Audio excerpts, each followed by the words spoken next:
Ladies and gentlemen, please welcome to the stage founder and chairman Econet Wireless, Mr. Strive Masiyiwa. Chairman, President, and Chief Executive Officer, IBM, Mrs. Ginny Rometty. Chairman, Chief Executive Officer, and co-founder, Blackstone, Mr. Stephen A. Schwartzman. CEO and co-founder, Harith General Partners, Mr. Shepo Malole. Chairman and Chief Executive Officer, The Coca-Cola Company, Mr. Muhtar Kent. And our moderator, Assistant to the President and National Security Advisor, the Honorable Susan Rice.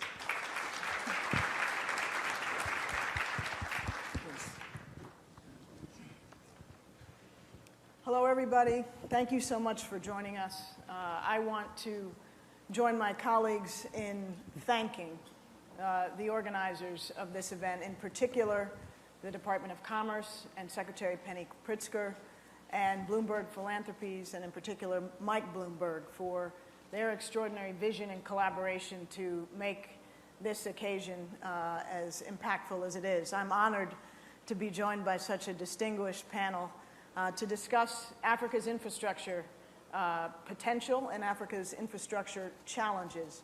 But before I do, I want to just ask you all to join me in thanking again Jim Kim and the World Bank Group for a really extraordinary announcement that he just made on behalf of the World Bank for Power Africa, the President's signature initiative to double access to power to Africa. And the commitment of $5 billion from the World Bank Group is an enormous contribution for which we are very grateful. And I know President Obama is personally very grateful. So please join me in thanking him. So broadly speaking, in the context of this panel, we want to explore the nature of Africa's infrastructure needs, the challenges that we face in terms of trying to enhance both the energy infrastructure, transportation infrastructure, information, communications, and technology infrastructure. And this panel is incredibly well suited to do so.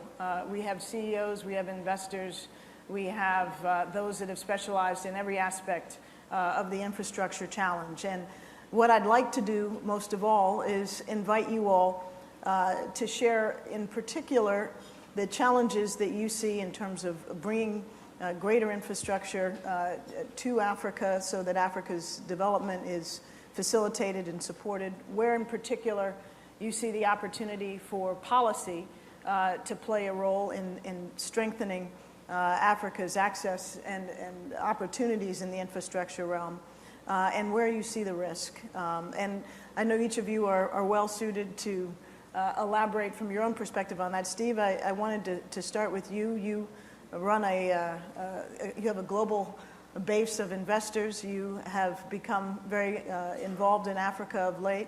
And I really wanted to ask your perspective of where do you see the greatest challenge to improving and enhancing infrastructure in Africa? What role can the private sector best play? What role can African governments and Africa's partners play to increase the quality and the quantity of infrastructure?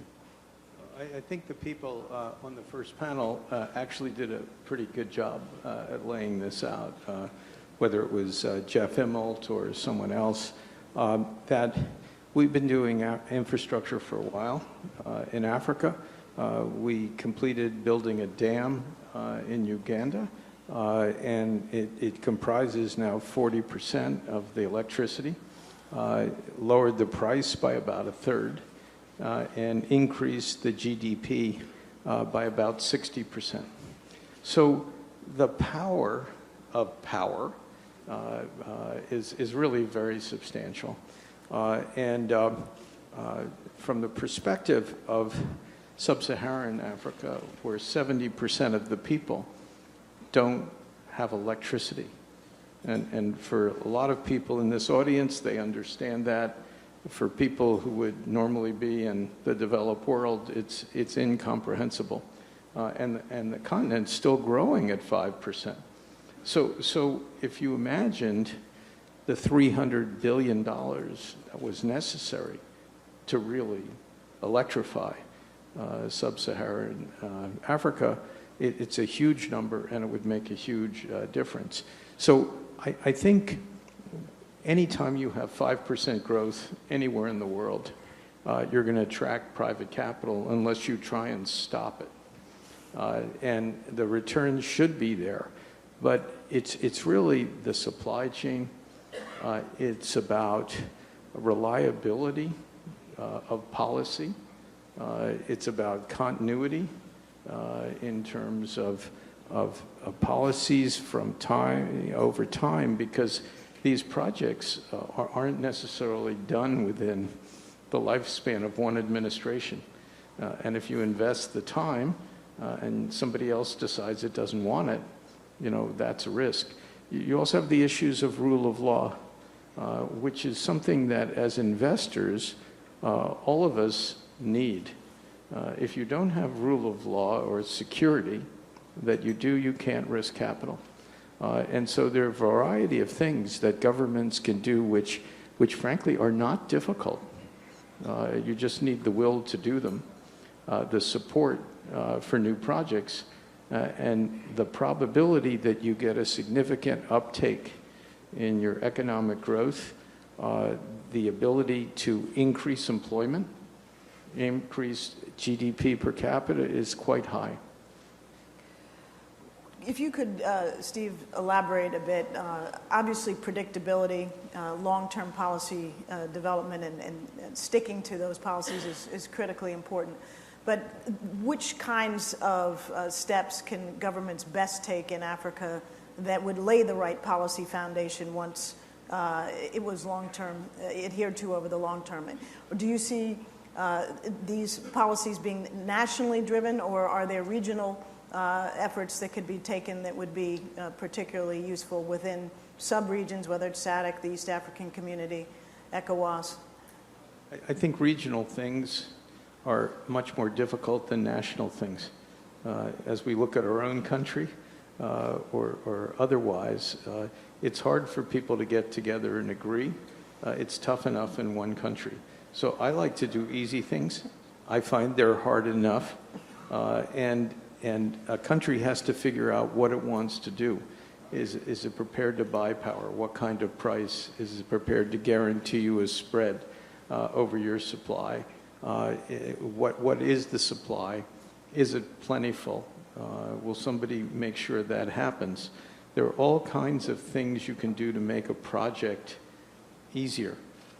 And it would be really useful if there was a pan-continental template of what people should do. The G20, for example, as you probably know, is thinking about that type of approach for a variety of different infrastructures, so that people who do things are going to look at the same type of criteria.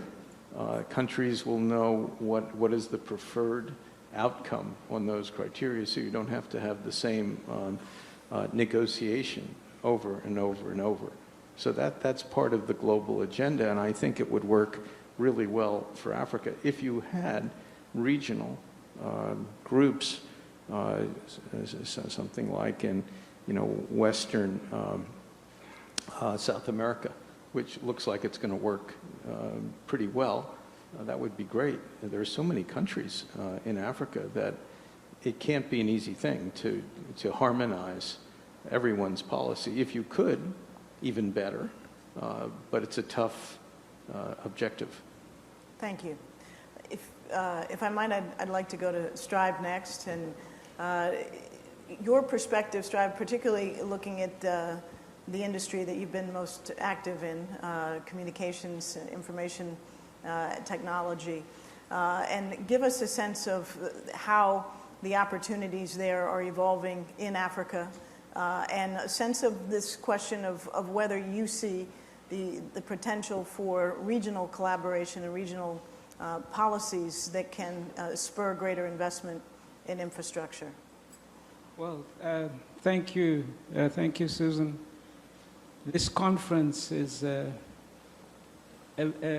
great vision realized for us. Thank you for organizing it and for starting this new chapter. You know, I have been active in building African infrastructure all my career, 30 years. I built bridges, I've built roads, and I've been involved in the telecommunications sector since the private sector were first allowed in, back in the early 90s. And during that period, I have invested in and built telecommunications infrastructure in some 17 African countries, whether it is in the south or the east or the north, French-speaking, Portuguese-speaking. We've been there and we have people in all those countries. If you had asked us in 1994, when telecommunications penetration, the percentage of the population who had a telephone, was 0.07% on the African continent, whether it would be conceivable that 70% of the African people could have a phone in their hand, we would have been committed to an institution. The cost at that time would have been greater than the GDP of the continent in the eyes of many people. Today, the private sector has invested more than $100 billion so that 650 million Africans now have a cell phone. In fact, for those of us who are entrepreneurs in this sector, the communications component of this revolution is behind us. Yes, people are still building towers, but we've moved on. We're now into the digital connectivity. How do we build a digital infrastructure? For instance, our company has been laying fiber. We have laid fiber now in 15 African countries. We have a fiber system that began in Durban, building along the side of the road. And if you know your continent, as you know, Susan, we followed the road, went up north, crossed the river, the Limpopo into Zimbabwe, crossed the Zambezi into Zambia, digging along the side of the road, 5,000 men. And we are now on the border of Somalia. If it wasn't for Al-Shabaab, we would be in Mogadishu. So we are building infrastructure in those countries. Today, our focus is ensuring that these networks can now create an overlay where we can provide education, health, we can provide agriculture extension services to women farmers.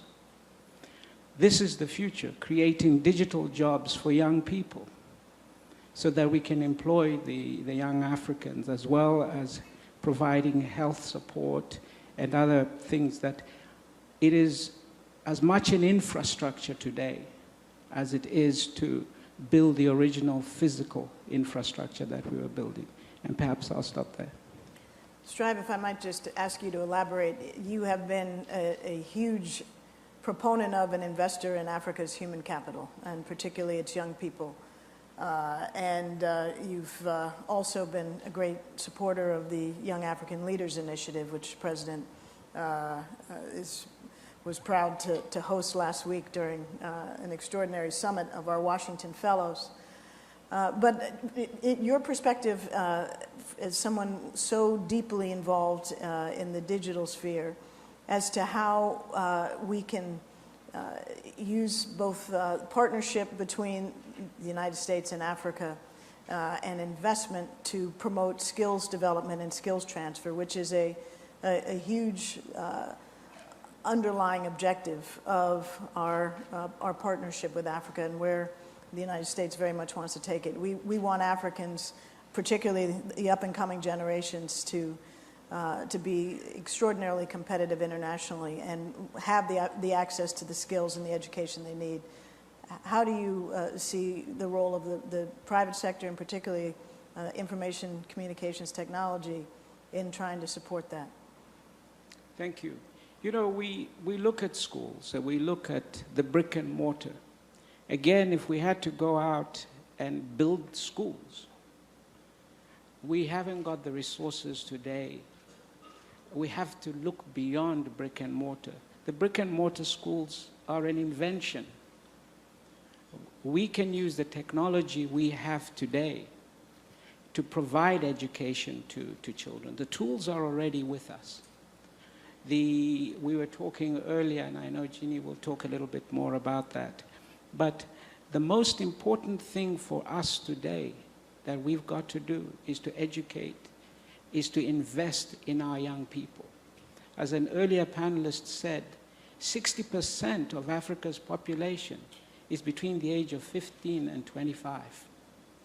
You know, we haven't got time to wait.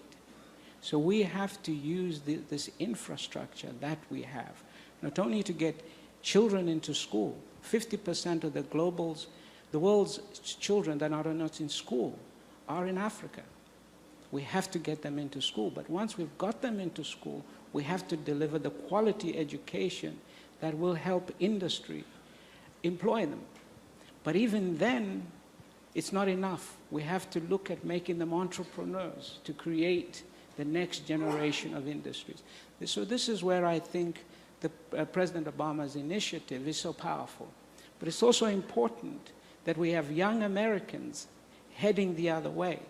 As I have been saying on our part, and it's a commitment we have made, which I'm happy to announce here, we're happy to receive 20 young Americans every year coming the other way that will come and work in corporate Africa, so that when they return to work for Goldman Sachs and other industries, we'll have an alumni of business people for the next generation of Mutta Kent.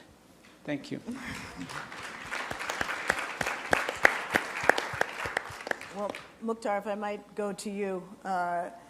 You personally, but Coca-Cola for many years has been a stalwart and pioneering investor in Africa. And you have developed enormous networks of partners, created vast numbers of jobs, and now doing great work to help develop clean water.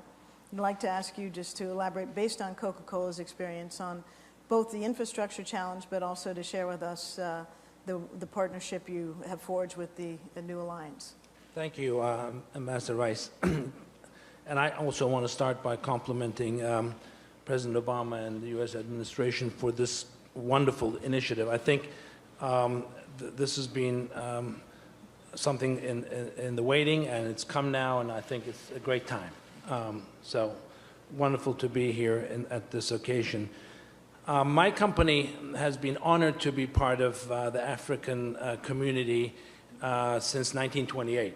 And today, if we fast forward, I think what we see is the youngest continent, an incredibly vibrant continent. And I've been saying 3 years ago that this decade, when it started, would be the decade of Africa. The untold decade of Africa is starting. Small increments of improvement in governance in Africa is yielding exponential results, as is infrastructure investments. And we see that. We see that as a company that operates proudly 147 factories and is one of the largest private employers on the continent, more than 80,000 direct employees, and indirectly almost 1 million employees through our infrastructure. And I think if you take, and today also I'm proud, back at the beginning of the decade, we announced investments of $12 billion in the decade we're in Africa, up from $5 billion the previous decade. And again, I'm very proud to announce that we're increasing that $12 billion to $17 billion now, in the middle of this, not even in the middle of the decade yet. So, and I'd like to look at infrastructure in Africa over 3 vectors. Vector number 1 is the basic infrastructure, the power, the telecommunications, the roads, the bridges, all of that infrastructure. That then allows business infrastructure, business investment and business infrastructure, the second vector, to come in. And now I think we're seeing that transitioning also into what I call social infrastructure, which is a third vector of what is best described as the golden triangle of business working with government and civil society, academia, in that golden triangle to create social infrastructure, to improve education, improve the entrepreneurial spirit, improve sanitation, improve water in Africa. A third of African communities still live without clean water today. So we have an initiative called RAIN, which is short for Replenish Africa Initiative, and we bring water so far proudly to 1,600 communities.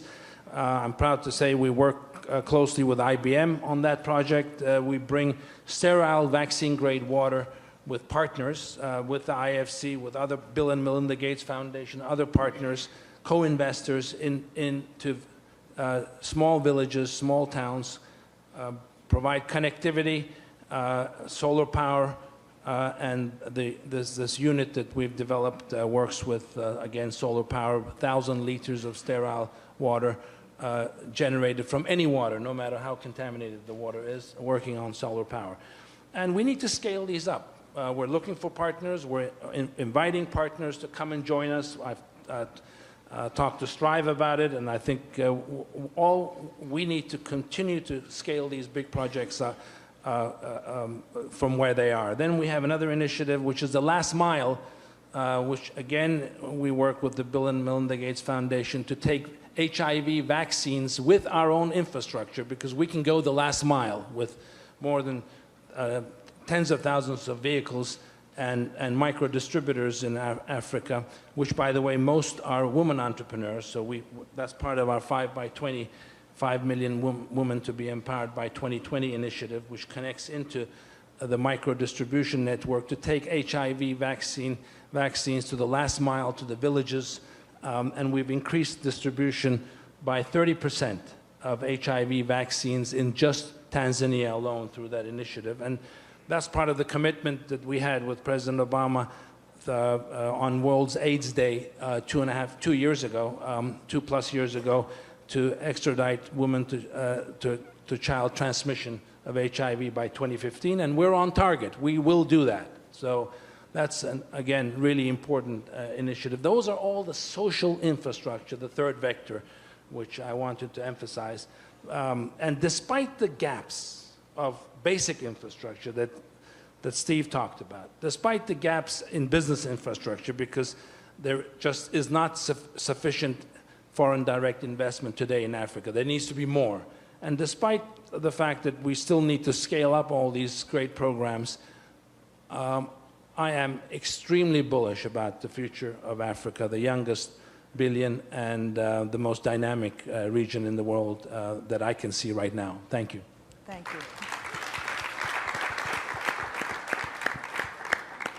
You were relatively modest in touting your commitment to increase another $5 billion of investment in Africa. And I just want to thank you and applaud Coca-Cola's leadership and its partnership with the New Alliance for Food Security and Nutrition, which is an effort that many in this room have joined the United States and some of our partners internationally in supporting. It is bringing opportunity and food security to people all over the continent, in particular to women and women farmers. If I might, Ginny, turn to you, and it would be very helpful, I think, for all of us to understand IBM's experience and story in Africa. Tell us a bit about the environment you found, the opportunities you found, and in particular, the innovation that you have brought to the concept of smart cities in Africa. Well, like everyone here, and like Muhtar just said, very optimistic, not only about the present, but the future. And as Strive mentioned, you know, we've had much discussion about both the hard infrastructure and about things like oil and gas that we always speak of, but of equal importance is this digital infrastructure. And I'd even challenge everyone to think about not necessarily just hard resources as natural resources, but that for this continent, that information will be its next natural resource. But like natural resources, you have to refine it. So you have to do something with it. But if you can, its returns are endless in this case, unlike hard resources. So this is really, to me, the foundation for much of what we've been focused on. And like Muhtar's company, we've been there not quite as long, in 1937. But for many years, we were in 8 countries. And we've accelerated. We're in 24 countries today. And like many others here today, over the next 7 years, we'll be investing at least $2 billion across these countries as we continue to develop here. So I am very proud about that. And as you look at the development, as many people have said, I'd offer just maybe a slightly different twist on the lens of the opportunity. And that if you take a look, we've talked about urbanization. You mentioned smarter cities. When you look, if you're a business-to-business company, not just business-to-consumer, the opportunity is there's 52 cities over 1 million in population across the continent, and there are over 400 businesses already over $1 billion in size. So they look to partnerships. We all talked about the talent. I don't know why any company wouldn't want to be part of both growing and having that talent as a part of their company that will exceed China and India. And the third point I would mention, though, Strive mentioned the mobile infrastructure. It is, as a percent of GDP, it is 3x that of developed countries. And it will, and this is, as this conference started, as Ashish said, I believe Africa will be the place where things will leapfrog and solutions will be created in Africa that will be brought to other parts of the world. And I think that's incredibly important in how you approach the continent in many countries. And to the question about smarter cities, I would say we've taken 2 approaches on this. One has been, if you look at urbanization and you want a smarter city, you have to build a blueprint for a city.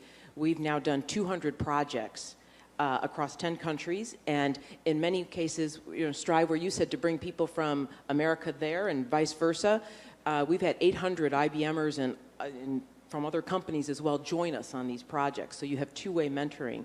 And that ranges from in Nairobi for traffic, in Accra for mobile payments, for government work. It could be in Zambia for work we're doing with the Ministry of Health. The projects flow a gamut. But the other side, when you think about urbanization and smarter cities, is the foundation industries have to be really strong. And so I also wanted to take this opportunity, and foundation to me is telco, banking, strong government services, and then obviously retail. These are the things as countries develop. Let me take the opportunity to announce that we also today had formed an engagement and a partnership with Fidelity Bank in Ghana, $100 million that we will together, a project we'll work on with them as they transform global standards and to do some innovation within and around Ghana. And I would thank, President Mahama of Ghana for creating that both rule of law and the climate for business, as well as Edward Affa, who is the founder and CEO, for sort of the vision about these companies. So we're very proud to announce that this deal with the Bank of Ghana today for almost $70 million.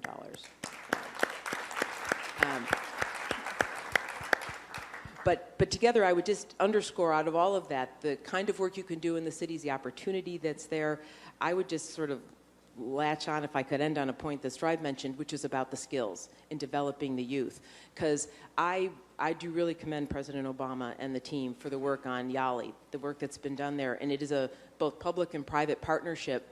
But I would say, one of my biggest learnings and my passion around Africa is it is not about money. It is about developing the capability that's there. And so all of our efforts, we've opened a research lab. We only have 12 in the world, true research in Nairobi. All of our education programs, we offered all of our software in the cloud free to every university. We are training 1,000 professors, 60 universities, so that the next wave of students, they are the agriculture worker of the future. They are the manufacturer of the future that will have to know the sciences and know IT. And then we've offered programs. We have one called Leading to Africa, which I think is an amazing thought. It is about 6,500 applicants of students, diaspora, who are from Africa, going to school in other countries in the world, And we've now put them through internships for 2 years, and as they graduate university, they will now go back and work, hopefully for us, or some of you, but they will go back and work across the continent. So there's Leading to Africa and Leading in Africa programs that are there. So I am just such a strong believer that the greatest contribution we can all make in a win-win fashion is to develop those skills. Thank you so much. That's great. Shepo, you've had a very distinguished and productive experience investing in all various different ways in Africa, but particularly in infrastructure. You've been a pioneering partner in Power Africa, for which we're very grateful. You've built airports, you've done everything.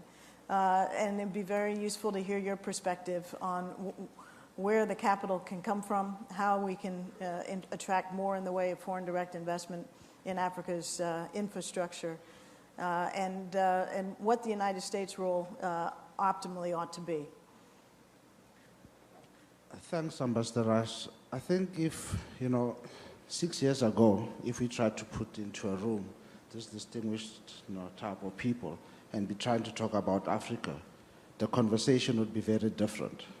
Today we're talking about business, we're talking about returns, and I think it is great. So therefore, it can only tell you that, for coming next 6 years, you can imagine what that will mean for capital. And I think that's what, the manner in which we would like perhaps capital to sort of start looking at the continent of Africa in terms of, on a long-term basis, what it can be able to give from a return point of view, and also investing in your hard assets, like infrastructure, which contributes sort of like tangible results to GDPs, to well-being, because the truth is that the whole competitive of the continent is very dependent on improving that infrastructure, whether, social or economic infrastructure. But we see that. Initially, the challenge, most had was one of finding capital to be committed to the long-term development of the continent. And in what our initial sort of struggles were very much focused and, whereby we couldn't get, capital to commit to long-term funds. You're not going to build a road or a power project or an airport or a port, with money that must get in and out within 5-6 years out of an economy. So therefore, I think initially, through the support of very smart, capital, some of the pension funds on the continent, which were our initial investors, ensured that we could establish and start off with the first 15-year fund on the continent to exactly enable that type of, investment to be able to take place. And I think that thesis is proving itself, and just by the very fact that today we can sit here and talk about Africa in the sense that we're talking about today is very testament to the fact that this is happening. There is still a lot of capital needed to develop the continent's infrastructure. But I think, every sort of few years, the story gets better and better. And that capital, which came in earlier, is now realizing that, that thesis has been proven and there are returns to be made. But there is still very much, a need. I mean, initially we had, 2 pension funds supporting, the fund, which was the Government Employees Pension Fund in South Africa and the pension fund in Ghana, SNIT. We're happy to say that, today you're getting pension funds in Botswana, looking at investing in these funds. We've seen very large, serious, reform with pension funds in Nigeria starting to invest in the infrastructure there. So I think it all bodes very well for the continent. And those pension funds are not doing it, because they're just African, but they're also doing it for returns because, in as much as anything, they have pensioners for which they have to look after, in the future. So therefore, they have to do the right thing. So they're doing it for return, not only just because they're also African, but they're getting both benefits out of that. Thank you very much. We have, yes, exactly. We have just a few minutes left, but I wanted to spend the time that remains on a theme that everybody has touched on in one form or fashion, which is Africa's human capital and what some might call soft infrastructure. Without that, everything else is secondary. And with that, Africa's potential is limitless. And each of you in your own ways have not only emphasized that, but invested in real terms to develop that human capital. I'd like to just invite your thoughts and comments on ways that the United States, both private and sector and government, might take our partnership to develop Africa's human capital to another level, and to hear from our friends and colleagues from Africa, you know, what is our value added? How can we support Africa's development of its own human capital in an optimal way, and in particular help in the creation of jobs for young people that will be skilled jobs for the future? Thank you. You know, Dr. Jim Kim used a very interesting expression there when he spoke of shared prosperity. You know, even as we talk of infrastructure like power, it's very important for us to always keep in mind that there are still millions of African children going to bed every night without a light, even to read. There are simple things we can do, such as providing solar lanterns so that children can read at night. There are simple things we can do right now, building mini-grids, because a lot of our villages will not receive the power from these big power stations. So to have a big power line go over your village, and because you built 5,000 megawatts for the city, when we can also look at how we can use solar power to build mini-grids so that children can have access to those simple things. These are things we can do today. We can remove tariffs on things like solar lanterns. There are so many countries which still have tariffs on something like a solar lantern. You know, these are simple things, and I'd like to urge governments to strip such things away, because the private sector can do such things for you today. Education is the key. We've got to get kids into school. And to the extent that even the private sector, as we go in to these countries, we must bear in mind that that is a piece of our investment.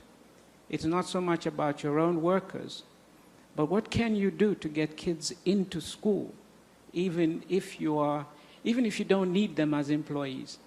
Thank you. Thank you. Ginny? Yeah, I wanted to add that I think this is the opportunity of one of these ideas that would be a leapfrog, a grand challenge that could not only solve a big issue in Africa, but other parts of the world. Because to Strive's point, the size of and the number of students to be educated is so large.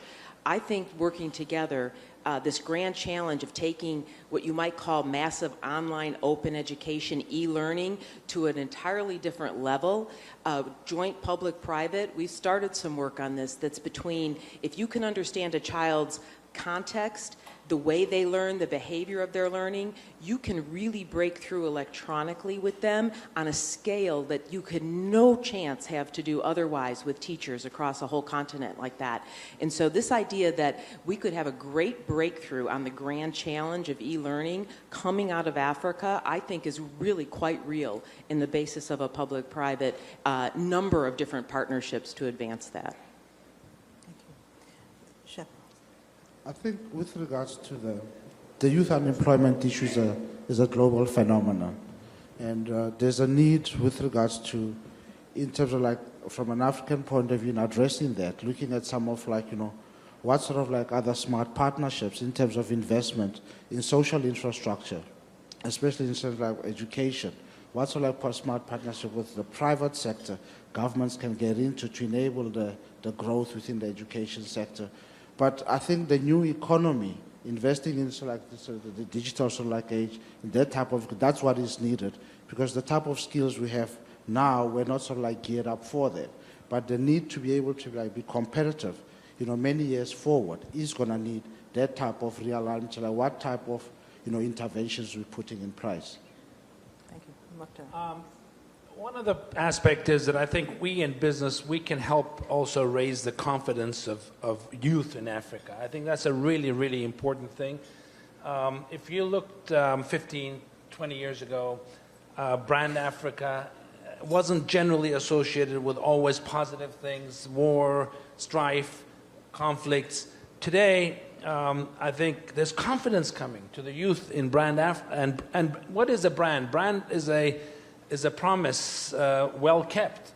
A good brand is a promise well kept. And that promise is a vibrant future. And we, in our world of communication, we created a piece of communication that said 1 billion reasons to believe in Africa. And we basically ran that 60-second piece of communication across every nation in Africa. And it produced enormous results when we looked at how it connected with people. And you can actually go into YouTube and just write billion reasons to believe in Africa, and you can see that actual 60-second, 90-second piece. And I think those are the kind of things that Africa needs more than, youth needs more than ever, to believe it in itself, and to believe that they can really make a difference, a positive difference in this world that we live in today, which I believe they will. It's a great place to end. And I want to thank each of our panelists for participating and for adding their wisdom and insight. But more than that, I want to thank you for all you're doing with and for the United States-Africa partnership and for helping us take it to a new level, so that when we look back on this event 10 years from now, we'll see it as a true inflection point in our collaboration and our partnership based on mutual interest and mutual respect. So thank you all very, very much. Thank you. Thanks. Appreciate it. Thank you.